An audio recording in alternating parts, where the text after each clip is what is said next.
నమస్తే, this is Soujanya. Welcome to our channel. ఈ రోజు పాటు సీనియర్ జర్నలిస్ట్ దాము బాలాజీ గారు ఉన్నారు. వారితో మాట్లాడదాం. Hi sir. Hi. Sir, Anvesh general గానే మన అంటే అందరికీ సుపరిచితం. ఎవరికి నచ్చినా నచ్చకపోయినా సరే ఫ్యాన్ ఫాలోయింగ్ మాత్రం చాలా ఉందండి, ఫాలోవర్స్. సో ఇప్పుడు ఏంటంటే ఈ నెగిటివ్ కాంట్రవర్సీ నెగిటివ్ అయిపోవడము ఇదంతా కూడా ఫాలోయింగ్ అనేది కంప్లీట్ గా చాలా డౌన్ అయిపోయింది.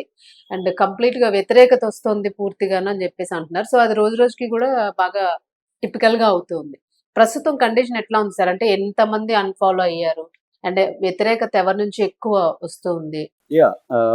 నాన్ వెజ్ కి రోజు రోజుకి వ్యతిరేకత బలంగా పెరుగుతుంది. ఆల్రెడీ ఖమ్మంలో కూడా నిన్న ఒక కేసు పెట్టారు. అంతకుముందు వైజాగ్ లో ఉంది. ఇక్కడ పంజాగుట్టలో కర్రాటి కళ్యాణ్ కేసు పెట్టారు. మనకు తెలిసి ఇప్పుడు ఒక 10 కేసులు ఉన్నాయి, ఈయన మీద ఉన్నాయి. అవి కాకుండా సోషల్ మీడియాలో కూడా పెద్ద ఎత్తున ఇతని మీద వ్యతిరేకత. ఈ మధ్య కాలంలో ఎవరి మీద కూడా ఇంత వ్యతిరేకత మనం చూడలేదు. అంత పర్సనల్ గా అందరూ తీసుకునేశారు. ఎందుకంటే ఇతను దాన్ని ఏమంటారు, ఎమోషనల్ ఇంటెలిజెన్స్ అనేది బాగా ఇతనికి తక్కువ ఉందనేది మనకు సైకాలజిస్టులు చెప్తున్నారు. మామూలుగా ఇంటెలిజెన్స్ వేరు, ఎమోషనల్ ఇంటెలిజెన్స్ వేరు. ఇంటెలిజెన్స్ ని ఐక్యూ అంటాం, ఎమోషనల్ ఇంటెలిజెన్స్ ని ఈఐ అంటారు. చాలా దీనికి తేడా ఏంటంటే ఐక్యూ ఉంటే నువ్వు స్మార్ట్ గా ఉన్నట్టు, సింపుల్ గా చెప్పాలంటే. ఈ ఈఐ ఉంటే ఎమోషనల్లీ స్మార్ట్ గా ఉన్నట్టు. సో ఇంటెలిజెంట్ గా స్మార్ట్ గా ఉండడం వేరు, ఎమోషనల్లీ ఉండడం వేరు. అంటే ఫర్ ఎగ్జాంపుల్ ఐక్యూ బాగుంటే నీకు జాబ్ వస్తుంది, కానీ జాబ్ నిలబెట్టుకొని జాబ్ లో నువ్వు ఎక్కువ కాలం ఉండాలంటే ఈఐ ఉండాలి, ఎమోషనల్ ఇంటెలిజెన్స్ ఉండాలి. సో ఎమోషనల్ ఇంటెలిజెన్స్ అంటే ఏంటంటే మన ఫీలింగ్స్ ని మనం ఎలా స్మార్ట్ గా డీల్ చేస్తాం అనేది ఎమోషనల్ ఇంటెలిజెన్స్. దీంట్లో మామూలుగా 5 రకాలు ఉంటాయన్నమాట. ఫస్ట్ ఏంటంటే నో యువర్ ఫీలింగ్స్. మన ఫీలింగ్స్ ని మనం అర్థం చేసుకోవడం. అంటే మనకు కోపం వస్తే ఈ కోపం వచ్చింది అంటే ఏ కైండ్ ఆఫ్ ఫీలింగ్ ఇది? కోపమా, స్ట్రెస్సా? ఒక్కోసారి స్ట్రెస్ కూడా కోపం రూపంలో ఉంటుంది. ఇది కోపం కాదు, స్ట్రెస్ అనే విషయాన్ని మనం గ్రహించాలి. అట్లాగే కంట్రోల్ యువర్ రియాక్షన్. ఎప్పుడైనా సిచ్యువేషన్లో మనం రియాక్ట్ అవుతాం ఇతరుల దీంతో. ఇప్పుడు ట్రాఫిక్లో పోతుంటాం, వాడు మనకి అడ్డొస్తాడు, మనకి తేల కోపం వస్తుంది, వాడిని బండబూతులు తిడతాము, వాడు మనకు కొడతాడు, మనం కొడతాం. ఈ గందరగోళం. చాలా మంది తిడతానే ఉంటారు. డ్రైవింగ్ లో వాళ్ళ పక్కన కూర్చుంటే మనం, వాడు అరుస్తూనే ఉంటాడు, తిడతా ఉంటాడు, బూతులు తిడతానే ఉంటారు. వాళ్ళకి ఈఐ లేదనమాట, ఎమోషనల్ ఇంటెలిజెన్స్ అనేది వాళ్ళకి లేదని అర్థం. సో అంటే కంట్రోల్ చేసుకోవాలి. మూడోది ఏంటంటే మోటివేట్ యువర్ సెల్ఫ్. మనమే దీంట్లో అంటే మన ఎమోషన్స్ని ఎలా కంట్రోల్ చేయాలనేది మనకు మనం మోటివేట్ చేసుకుంటూ ఉండాలి. నాలుగోది ఏమంటే ఇతరుల ఫీలింగ్స్ని మనం అర్థం చేసుకోవాలి. మన ఫీలింగ్స్ మాత్రమే ఇంపార్టెన్స్ ఇవ్వకుండా ఇతరుల ఫీలింగ్స్ని, దీన్ని ఎంపతి అంటారు. ఎంపతి అంటే వేరే వాళ్ళ ప్లేస్లో మనం ఉండి మనం వాళ్ళని అర్థం చేసుకోవాలి. వాళ్ళ పాయింట్ ఆఫ్ వ్యూ నుంచి వాళ్ళని అర్థం చేసుకోవాలి, మన పాయింట్ ఆఫ్ వ్యూ నుంచి కాదు. అంటే మనం జడ్జిమెంట్లో ఉంటాం కాబట్టి మన పాయింట్ ఆఫ్ వ్యూ నుంచి కాకుండా వాళ్ళు ఎందుకు ఇలా బిహేవ్ చేసి ఉండొచ్చు, వాళ్ళ వైపు నుంచి రీజన్ ఏమి ఉండొచ్చు అనే యాంగిల్ నుంచి మనం చూడాలి. అది చాలామంది చూడరు. వాళ్ళ పాయింట్ ఆఫ్ వ్యూ నుంచి అసలు థింక్ చేయరు, వీళ్ళ సెల్ఫ్ సెంటర్డ్గానే ఉంటారు అనమాట. సో అలాంటి వాళ్ళకి ఎమోషనల్ ఇంటెలిజెన్స్ లేదని అర్థం. ఇక 5వది హ్యాండ్లింగ్ రిలేషన్షిప్స్. మనకి మేజర్గా వచ్చేది ఎమోషనల్ ఇంటెలిజెన్స్ ఎక్కడ ల్యాక్ అంటే రిలేషన్షిప్స్లో. అది రొమాంటిక్ రిలేషన్షిప్స్ కావచ్చు, జాబ్లో రిలేషన్షిప్స్ కావచ్చు, బయట కావచ్చు, ఎక్కడైనా దీన్నే సోషల్ స్కిల్స్ అంటారు. సో ఇది ఈ అబ్బాయికి 0. ఇతనికి ఐక్యూ బాగుంది, ఐక్యూ సరిపోదు. అందుకని ఈ ఎమోషనల్ ఇంటెలిజెన్స్ అతనికి లేదనేది సైకాలజిస్టులు చెప్తున్నారు. దానివల్లే ఇదంతా. దాన్ని మనం కొవ్వనో ఇంకొకటనో తిమిరనో అంటాం, కానీ బేసిక్గా అతనికి ఏంటంటే, ఎందుకంటే అతనికే కదా నష్టం అవుతుంది, అతనికి నష్టం అవుతుంది అనే విషయం తెలుసుకోకుండా అతను బూతులు మాట్లాడడం, అతను చెప్పిన కంటెంట్ గురించి ఎవరు ఇప్పుడు డిస్కస్ చేయట్లేదు. కంటెంట్ మంచిదా చెడ్డదా అనేది వేరే విషయం, దేని మీదైనా మన అభిప్రాయం చెప్పచ్చు, కానీ చెప్పే పద్ధతిలో మన ఎమోషన్స్ ని కంట్రోల్ చేసుకోవాలి. అంటే మన కోపం రావచ్చు ఒక విషయంలో, కోపం వచ్చినప్పుడు దాన్ని కంట్రోల్ చేసుకోవడం అనేది ఇంపార్టెంట్. మనం on the spur of the moment ఒక్కొక్కసారి అనేయచ్చు, కానీ ఇమీడియట్ గా రియలైజ్ అయ్యి నేను స్పర్ ఆఫ్ ద మూమెంట్ నేను కంట్రోల్ చేసుకోలేకపోయాను, సారీ చెప్పడం అనేది సిన్సియర్గా చెయ్యాలి. అది ఈ అబ్బాయి చేయలేదు.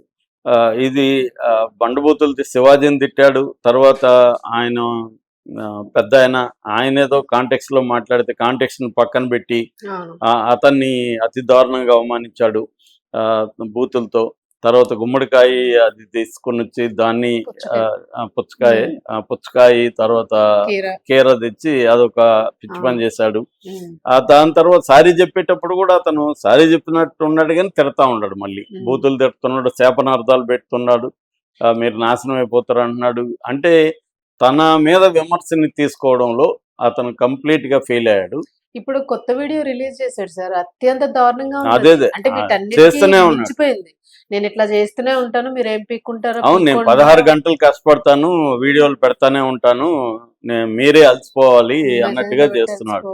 సో అతను హార్డ్ వర్క్ చేస్తున్నాడు, ఇంటెలిజెన్స్ ఉంది. ఇండియన్ ఇన్కమ్ సోర్స్ కి సంబంధించి ఇండియన్స్ కూడా అన్నాడు. నేను అదే అతనికి ఏంటంటే డబ్బులు వచ్చేసాయి, ఇప్పుడు పెద్దగా ఆదాయం రాకపోయినా పర్లేదు. రెండోది అతనికి యూట్యూబ్ ఇవన్నీ కూడా అర్థమైపోయింది. ఇది కాకపోతే ఇంకొక యూట్యూబ్ ఛానల్ ఇంటర్నేషనల్ గా పెట్టుకుంటాడు, ఇంగ్లీష్ లో పెట్టుకుంటాడు. ఇవాళ ఏముంది, వాయిస్ ని ట్రాన్స్లేట్ చేయడం పెద్ద కష్టం కాదు కదా. సో తెలుగు వాళ్ళ మీద డిపెండ్ అవ్వాల్సిన అవసరం లేదు. సో ఇవన్నీ అతనికి, రెండోది ఇండియాకి రావాల్సిన అవసరం లేదు. మెయిన్ అది నన్ను ఇక్కడ వచ్చి ఆలోచన కూడా లేదు.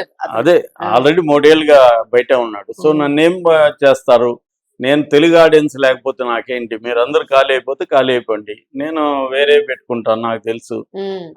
నేను మొత్తం వరల్డ్ వైడ్ హిందీలో ఛానల్ పెట్టుకోవచ్చు, అతను ఇంగ్లీష్ లో పెట్టుకోవచ్చు. ఇవాళ మనకి లాంగ్వేజ్ అవసరం లేదు, ఆటోమేటిక్ గా ట్రాన్స్లేట్ అయిపోతాయి. అసలు నార్మల్ ఛానల్ లో నేను బూతులు మాట్లాడుతున్నాడు, తెలియకుండా వేరే ఛానల్స్ కూడా ఉన్నాయేమో మెసేజ్లు పెడతా ఉన్నా. అదే ఇప్పటి వరకు అయితే మనకు తెలిసి యూట్యూబ్ లో 2 ఛానళ్ళు ఉన్నాయి, నా అన్వేషణ, ప్రపంచాత్రికుడు. అలాగే ఇన్స్టాలో నా అన్వేషణ ఉంది.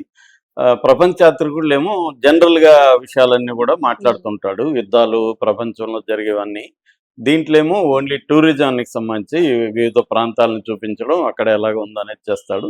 ఏదేమైనా అతను అయితే ఖచ్చితంగా మెచ్చుకోవాలి. అంటే ఒక మామూలు కుర్రవాడు, పేద కుర్రవాడు ఇంటర్నేషనల్ స్థాయిలో వెళ్ళి దాదాపు 125 దేశాలు పైన తిరిగి అవన్నీ చేయడం అంత మామూలు విషయం కాదు. మనం ఒక ఊరు వెళ్ళి రావాలంటేనే ఎంతో కష్టం అవుతుంది. అట్లాంటిది అతను అనేక దేశాలు, రిస్కీ దేశాలు కూడా ఆయన కొన్ని దేశాల్లో బాడీ గార్డ్ను కూడా పెట్టుకోవాల్సి వచ్చింది, లిబియా లాంటి దేశాల్లో. సో అవన్నీ కూడా వెళ్ళి, ఎందుకంటే యూట్యూబర్స్ చాలా రిస్క్ ఉంటుంది. ఆ మధ్య కూడా ఒక యూట్యూబర్ ఒక రెబల్ గ్రూప్ ని ఇంటర్వ్యూ చేయడానికి వెళ్తే కిడ్నాప్ చేశారు అతన్ని ర్యాన్సమ్ కోసం. సో అవన్నీ కరెక్టే, కానీ ఈ ఇంటెలిజెన్స్, ఎమోషనల్ ఇంటెలిజెన్స్ లేకపోవడం వల్ల ఇప్పుడే కాదు, అతను గతంలో కూడా బూతులు తిట్టి కేసులు ఉన్నాయి అతని మీద. తర్వాత ఒక చిన్న అమ్మాయి, 14 ఏళ్ల అమ్మాయితో అఫేర్, అంటే డబ్బులు ఇచ్చి చేశానని దాని మీద కూడా కేసు ఉంది. ఇలాగా అతని మీద గతంలో కూడా కేసులు ఉన్నాయి. అంటే ఎప్పుడైనా కూడా గుర్తుపెట్టుకోవాల్సిన ఏమంటే, మనం ఏ పని చేసినా క్రైమ్లోకి వెళ్ళకూడదు. తర్వాత సమూహాల్ని, అది ఏ సమూహం అయినా, సమూహాల్ని హర్ట్ చేయకుండా మాట్లాడగలగాలి. మన ఉద్దేశం సమూహాన్ని మార్చాలి, సమూహాన్ని ఆలోచింపజేయాలి తప్ప సమూహాన్ని హర్ట్ చేయడం అనేది పెట్టుకోకూడదు. ఇవాళ ఉన్న social media double edged weapon, అది మనకు మంచి చేస్తుంది, చెడ్డ కూడా చేస్తుంది.